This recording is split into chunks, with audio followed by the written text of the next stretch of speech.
Hello बच्चों। तो पहले क्वेश्चन पढ़ते हैं कि the spin magnetic moment of iron in K3FeCN6 is dash. पहला ऑप्शन दिया गया है √3 bore magneton, second option is √5 bore magneton, third option is √15 bore magneton and fourth option is √24 bore magneton.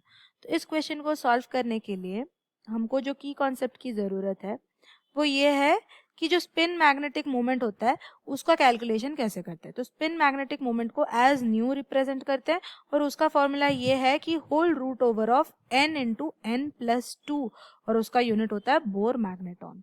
यहाँ पे n जो रहता है that is the number of unpaired electrons. तो पहली बात तो ये जो कंपाउंड हमको दिया गया है उसमें अनपेयर्ड इलेक्ट्रॉन्स कितने हैं Fe में वो पहले कैलकुलेट करना है, उसके बाद ही हम उसका स्पिन मैग्नेटिक मोमेंट कैलकुलेट कर सकते हैं। तो K के पास +1 चार्ज रहता है तो 3 K हैं तो +3 चार्ज रहेगा, तो इसलिए जो कोऑर्डिनेशन पेयर है उस पे चार्ज आ जाएगा -3।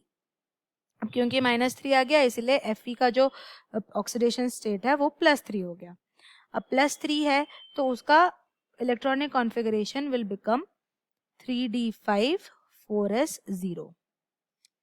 अब 3d5 4s0 तो है, लेकिन यहाँ पे जो हमारा लिगेंड है Cn is a strong field ligand, तो इसीलिए वो हुन्स रूल फॉलो नहीं करेगा और इलेक्ट्रॉन का पेयरिंग हो जाएगा।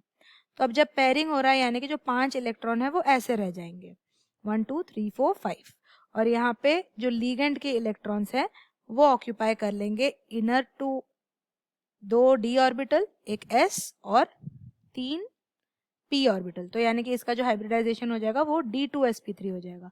और यहाँ पे हम देख सकते हैं कि ये जो 2 इलेक्ट्रॉन है वो तो पेयर्ड है, लेकिन ये जो इलेक्ट्रॉन है दैट इज अनपेयर्ड। तो नंबर ऑफ इलेक्ट्रॉन्स जो अनपेयर्ड है वो 1 है।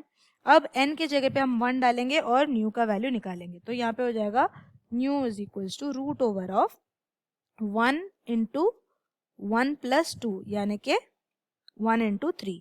अब √3 का वैल्यू √3 बोर मैग्नेटॉन जो है यही है हमारा spin magnetic moment of Fe in this complex.